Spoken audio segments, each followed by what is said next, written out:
Récemment, la plus puissante tempête solaire des 2 dernières décennies a frappé la Terre, créant des spectacles spectaculaires d'aurores boréales et australes, connus sous le nom d'aurores boréales et australes. Cet événement a été déclenché par un groupe de taches solaires, 16 fois la taille de la Terre, qui ont libéré plusieurs éruptions solaires de classe X et des éjections de masse coronale dirigées vers notre planète. Ces émissions solaires ont provoqué de sévères tempêtes géomagnétiques, classées au niveau d'intensité le plus élevé, G5, en faisant les plus intenses depuis les tempêtes d'Halloween de 2003. En conséquence, les aurores boréales étaient visibles jusqu'en Floride et au Mexique, tandis que les aurores australes étaient observées en Nouvelle-Zélande, en Australie, au Chili et en Argentine. Ces tempêtes solaires ont eu des effets significatifs sur la technologie tant dans l'espace que sur Terre. Elon Musk a mentionné que le service de satellite Starlink rencontrait des problèmes dus à la tempête. Sur la plateforme sociale X, il a noté que les satellites étaient sous beaucoup de pression, mais tenaient bon jusqu'à présent. Les tempêtes ont également perturbé les réseaux électriques, les systèmes de GPS et les communications à haute fréquence dans certaines régions. Ces événements suggèrent que le maximum solaire, une période de pic d'activité solaire dans le cycle de 11 ans du Soleil, pourrait arriver plus tôt que prévu. À mesure que le champ magnétique du Soleil s'inverse, d'autres tempêtes géomagnétiques sont susceptibles de survenir dans les mois à venir.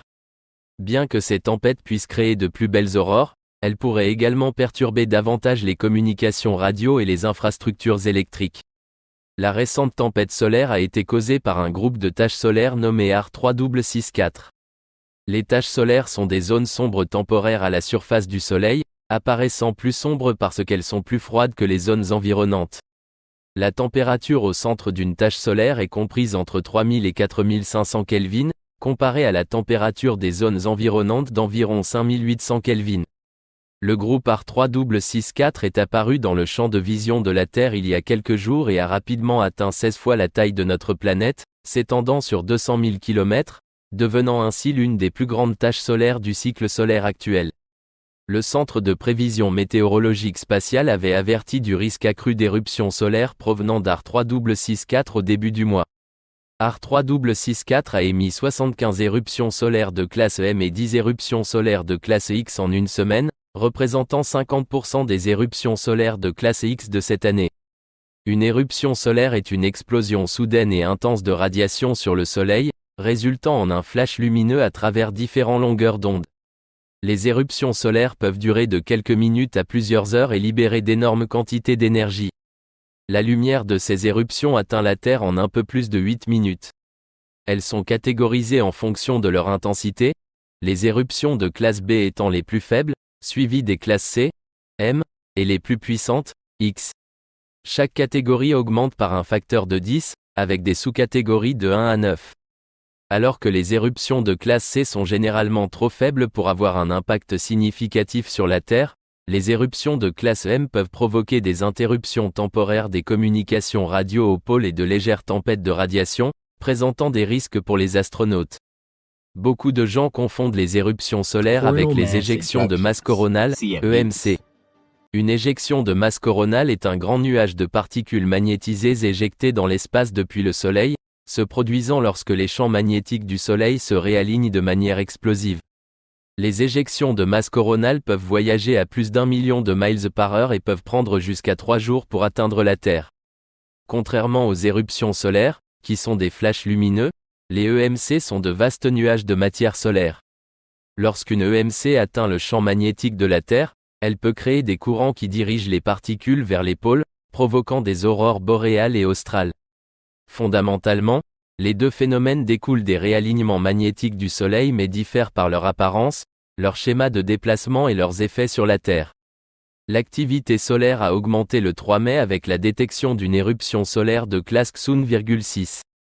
Dans les 48 heures suivantes, 2 éruptions solaires de classe X supplémentaires ont été observées. L'intensité a encore augmenté lorsque la région de tache solaire a émis une éruption solaire de classe X4,5, libérant une énergie considérable. La première éjection de masse coronale, EMC, a été observée quittant le Soleil le 6 mai. Le 8 mai, une autre EMC a suivi une éruption solaire de classe M8,6. Le 9 mai, 2 éruptions solaires de classe X supplémentaires ont produit 2 EMC supplémentaires. Au 10 mai, 4 EMC se dirigeaient vers la Terre, les 3 dernières fusionnant en un événement plus important connu sous le nom des EMC Cannibal, en raison de leur vitesse différente et de leur trajectoire qui se chevauchent.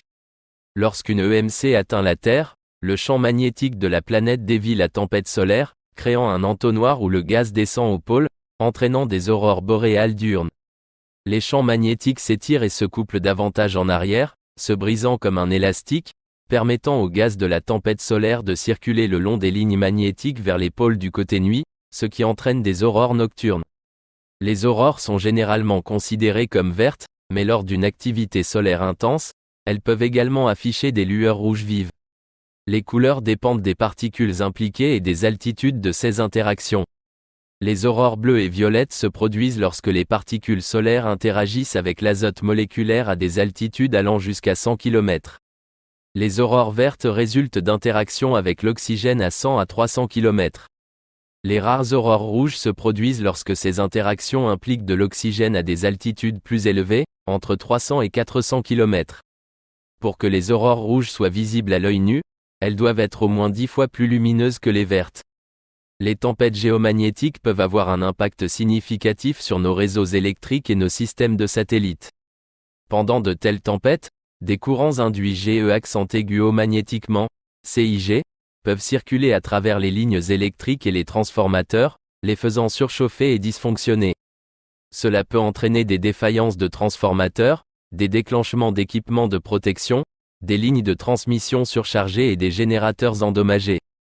Dans les cas graves, cela peut entraîner des pannes à grande échelle, comme la tempête de 1989 au Québec, au Canada, qui a privé 6 millions de personnes d'électricité pendant 9 heures. Les tempêtes d'Halloween de 2003 ont causé des perturbations généralisées des satellites et des communications et des problèmes de réseau électrique en Suède. En 2022, une éruption solaire a causé la perte de 40 nouveaux satellites Starlink récemment lancés. Actuellement, le groupe de taches solaires AR364 s'est déplacé derrière le disque solaire, le rendant temporairement invisible depuis la Terre, de sorte que ces émissions n'affecteront pas notre planète pour les 2 prochaines semaines. Cependant, on s'attend à ce qu'AR364 réapparaisse et fasse face à nouveau à la Terre dans 2 semaines. Sur la base d'observations précédentes, ce groupe de taches solaires pourrait rester actif lorsqu'il deviendra à nouveau visible. Juste avant de sortir de la vue le 11 mai, AR364 a produit une activité solaire significative, y compris une éruption solaire de classe Xun,8 et une éruption plus importante de classe X1,8, cette dernière étant associée à une éjection de masse coronale, EMC. Cela suggère que le cycle d'activité d'AR364 n'est pas encore terminé et pourrait produire davantage d'éruptions solaires à l'avenir. AR364 est une tache solaire exceptionnellement grande, visible depuis la Terre sans agrandissement, bien que regarder le Soleil sans protection adéquate, comme un filtre solaire ou des lunettes d'éclipse, soit dangereux. Sa taille est comparable à celle de la tache solaire responsable de l'événement de Carrington en 1859, la tempête géomagnétique la plus intense jamais enregistrée. Cette tempête a provoqué des étincelles et des incendies dans les stations télégraphiques et a rendu les aurores visibles jusqu'au sud des Caraïbes et du Mexique. En 1859, le système télégraphique était la technologie la plus avancée.